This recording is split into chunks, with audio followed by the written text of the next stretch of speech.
Greetings, everyone. I am Morpheus, and I am a watch collector. Phew, glad that bit is out of the way. According to the 12-step program developed by Alcoholics Anonymous, identifying the addiction, condition, issue, whatever it may be, and putting a name on it, stepping up to it and embracing it is the first action to take on the road to recovery. This is because so often we skirt around these things, but it's only when we give the thing a name that we're able to begin change. It's a bit of practical alchemy, as it were. Be that as it may, I'm not really a watch addict. I look around my Morpheus cave and note that there are probably other items on display that would indicate an addiction of some description. Books, CDs, guitars, basses, various Japanese masks hanging on the wall. Perhaps my condition is one of avarice rather than addiction. But in my defense, my books are necessary tools for entertainment and continuing self-education. Music, too, falls in that same basket. And guitars, also, actually. And really, the interest in music goes back such a long time that Morpheus without music or guitars would be lost, simply.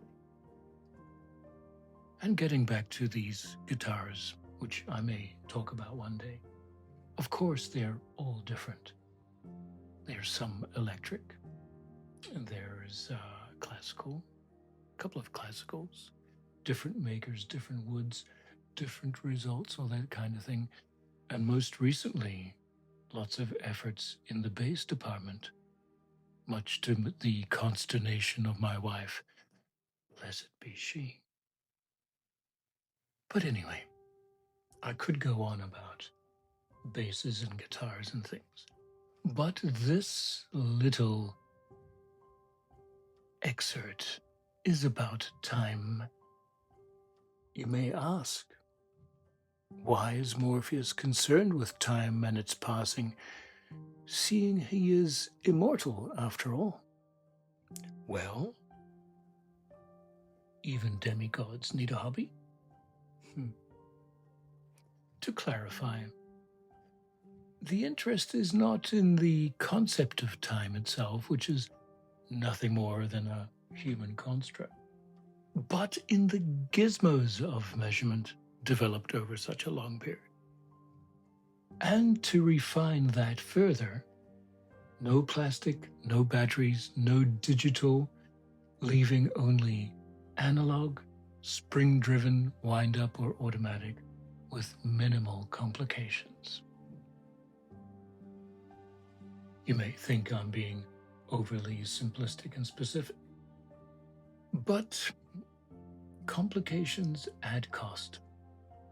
They are clever clutter, as anything beyond a date and perhaps a GMT hand tends to confuse the display, in my humble opinion. Morpheus prefers the classic, clean look, and the same could be extended to other elements of interest I mentioned before, such as playing bass. A clean, classic sound above anything warped, fuzzed, or compressed, and none of that dangling your bass at knee level. What on earth is that about? Some people. Anyway, I digress.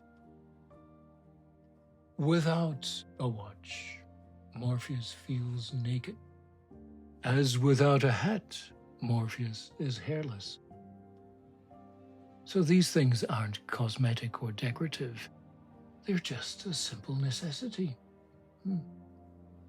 Looking back, I believe my first watch, proudly worn, was given to me as a birthday present around the age of 11. It looked like the works, with appealing features, and I remember feeling rather grown up wearing it. I would tell the time to my friends, even though they didn't ask for it. I would time events to see their duration. I would pinpoint true north by aligning the hour hand with the sun and dividing the distance to the minute hand by half, and thus obtaining true north. An old Boy Scout trick, apparently, even though I was never a Boy Scout. The only thing that watch wasn't was shockproof. As I soon discovered after playing a vigorous game of tennis or something that boys do, only to discover that the dial had broken loose and was rattling around limply in its case, rendering the watch completely useless.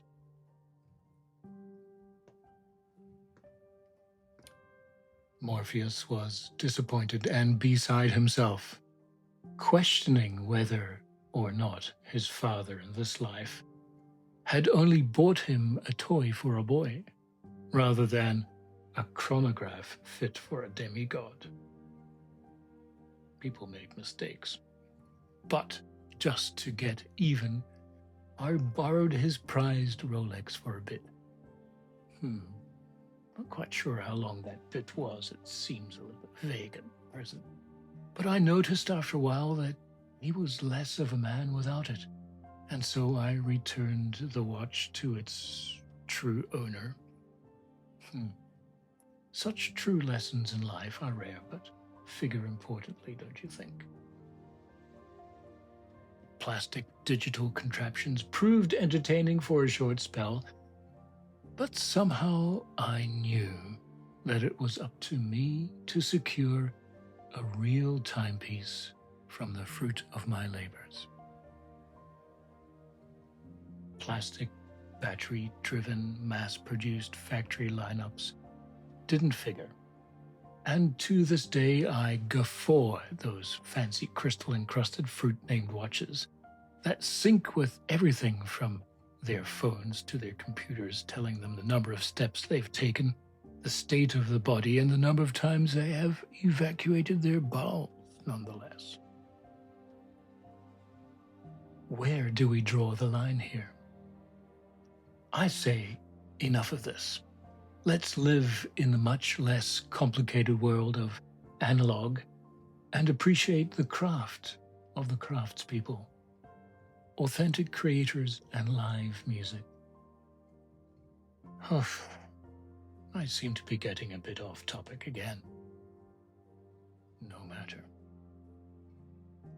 So, my dear wife, blessed be she, noticed my unadorned wrist and lack of timely behaviors, and took it upon herself to treat me to my first real watch, a Rolex Date Just. Superb in function, smooth in movement, and bought in Hong Kong in celebration of completion of a master's degree, a cause for celebration indeed, as in those days before online tertiary learning was a thing. The postgraduate courses were literally done by post, and we had to send our assignments in via snail mail. Fondly remembered time.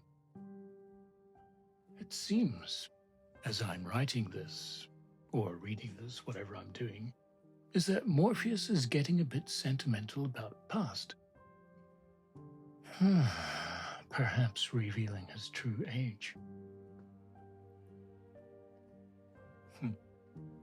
So be it.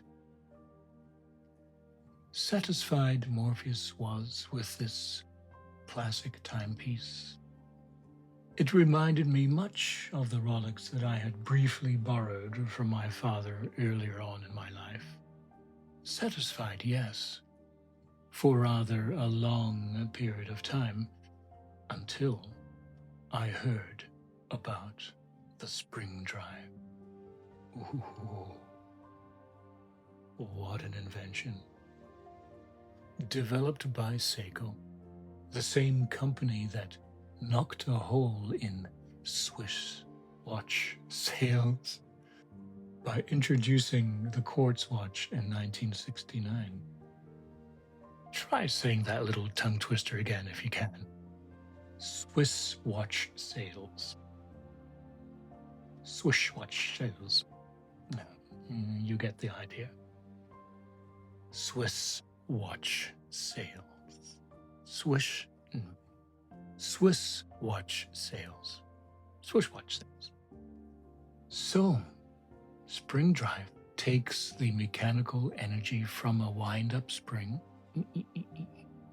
and through a process of induction converts the mechanical energy to electricity that powers a quartz movement, all in miniature and involving microhertz amounts of power. Fantastic stuff. And accuracy of plus or minus 5 seconds over, God knows, 24 hours or more. I love that it has a crystal back so that in the numerous times waiting for my wife, blessed be she, I can take the watch off my wrist, turn it over, and look at the guts of it in never-ending awe. I have researched spring drive rather carefully, as it is an amazing mechanism worth study. And trying to find the bits and pieces in the actual movement is a challenge due to their diminutive size. Wonderful precision engineering. A little wonder it took decades to refine. Probably the only negative aspect of that particular watch is the leather strap, which tends to melt in the Tokyo summer heat as it absorbs my salty sweat and simply dissolves over time. My first response was to buy an authentic replacement, but at a 30,000 yen price tag, it was a one-time thing only. I eventually found a replacement at 3,000 yen, or something ridiculous like that. Also leather, but without the Seiko stamp of approval. And it has already survived a string of sweaty summers without dissolving. Caveat emptor, let the buyer beware, as it were. Another one-time instance resulted from some dedicated internet shopping that I thought yielded a classic restored Seiko from a more simple time.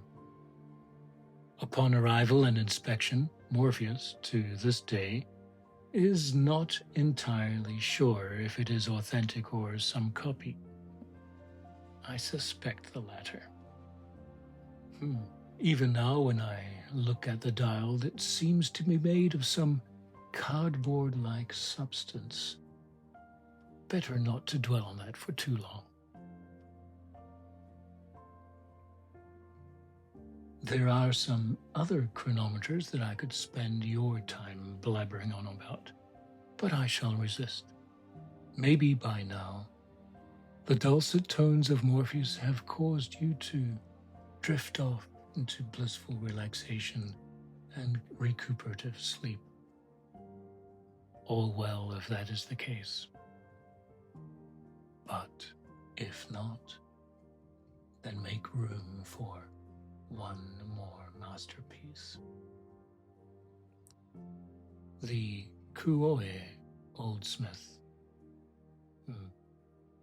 Handcrafted in Kyoto and pleasantly affordable, as they do not make their own automatic movement, but use one supplied by Miyota. Not as accurate as the Seiko, but the brass casing, ceramic dial, and leather strap make this a classic design.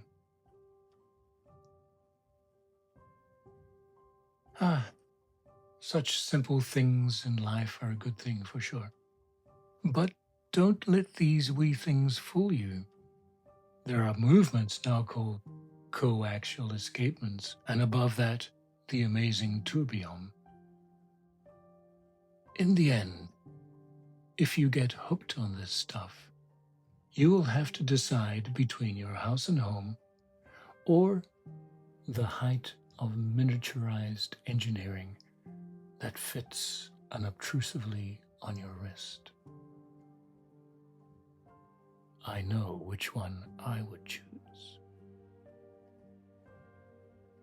Thanks for listening.